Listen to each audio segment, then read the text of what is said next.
नमस्कार दोस्तों, मैं हूं शिवकांत गौतम। स्वागत करता हूं आप सभी का शुद्ध मनोरंजन में। बिग बॉस सीजन 13 इतिहास का सबसे सफल सीजन रहा था। उसके दो बड़े नाम सिद्धार्थ और शहनाज, उनका सबसे बड़ा फैंडम है और बहुत ज़्यादा प्यार उनको मिला। इनफैक्ट पूरे बिग बॉस सीजन 13 में जिन लोगों ने भी पार्टिसिपेट किया वो सारे के सारे कहीं ना कहीं नाम कमाने में कामयाब रहे।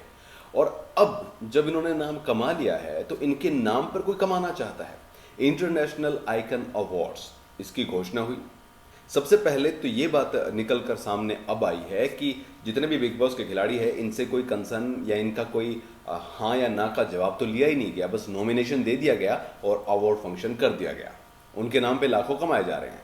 अब मुद्दा कहाँ से उठा है? सिद्धार्थ और शहनाज दोनों का नॉमिनेशन ड्रॉप कर दिया गया है और अक्षय कीर्ति नाम के बंदे जो है उस पर ये बातें सामने निकल कर आ रही कि उसने ये नॉमिनेशन ड्रॉप किया है। अब बताता हूँ क्या वजह है। दरअसल सिद्धार्थ और शहनाज, बाकी लोग भी इंटरव्यू दे रहे हैं इसके लिए, और जब सिद्धार्थ और शहनाज को इस इंटरव्यू के लिए अप्रोच किया गया तो ये बात निकल कर सामने आई कि उन्होंने पैसे की डिमांड कर दी। अब इस बात पर उनका नॉमिनेशन ड्रॉप कर दिया गया है। वहीं दूसरी तरफ माहिरा शर्मा के जो हैं अकाउंट खरीदने की बातें भी सामने आ रही है। ये सामने आ रहा है कि शहनाज गिल के जो फैन पेज हैं वो खरीद रही हैं, ऐसा ट्विटर पर चल रहा है। शुद्ध मनोरंजन नहीं कह रहा है, लेकिन ट्विटर पर ये सब चल रहा है। खबरी ने बहुत पहले जब ये अवार्ड फंक्शन शुरू हुआ था, नॉमिनेशन शुरू हुआ था, तभी ट्वीट करके कह दिया था कि ये अवार्ड फ्रॉड है। तब उन पर प्रेशर बनाकर वो ट्वीट को डिलीट करवाया गया था। अब दोबारा उन्होंने ट्वीट किया है। वो कहते हैं, I had told you guys month ago that international icon award is just a तुच्चा award organized by a person to earn money in the name of celebs. The award is just useless. Many people forced me to delete tweet on that day. अब आज सबको fake award का पता लग गया है। यानी कि आप किसी के नाम पर एक अवार्ड फंक्शन रख रहे हो, पैसे कमा रहे हो, और जब वो बंदा जिसके नाम पे पैसे कमा रहे हैं वो कहता है कि भैया मुझे भी पैसे चाहिए, तो फिर आप अवार्ड फंक्शन से उसका नाम हटा रहे हो। अब सबसे बड़ी बात यह है कि जिस बंदे के नाम के पैसे खाए जा रहे हैं या कमाए जा रहे हैं, उस बंदे को तो हक है ना कि वो अपना पैसा मांगे कि हाँ मैं ठीक है, मैं पार्टिसिपेट करता हूँ, आप मुझे भी, मेरे नाम पे पैसा कमाया जा रहा है, मुझे भी पैसा दीजिए। अब इसमें शहनाज और सिद्धार्थ की गलती कहाँ से हो गई?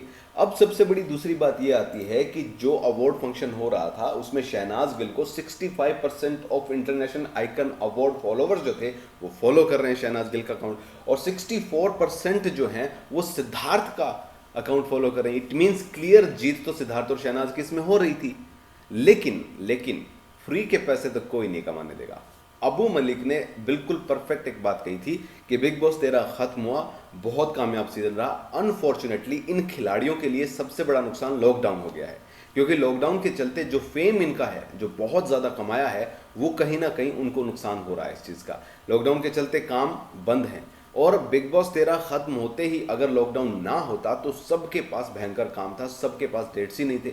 लेकिन अब क्योंकि पिछले 55 दिनों से 60 दिनों से लॉकडाउन चल रहा है, जिसके चलते काम हो ही नहीं रहा है। कुछ नामों को छोड़कर बाकी नाम सारे घर बैठे हैं, उनको तो नुकसान हो ही गया है। ऐसे में सिद्धार्थ शहनाज को भी नुकसान हो ही रहा है, क्योंकि जो फेम, जो नाम मिला है और जो भुनाने का वक्त है वो तो लॉकडाउन में जा रहा है। तो ऐसे में सिद्धार्थ और शहनाज अगर पैसे की डिमांड करते हैं इस फेक अवार्ड वाले बंदे से जो उनके नाम पे लाखों कमा रहा है, तो इसमें गलती क्या है?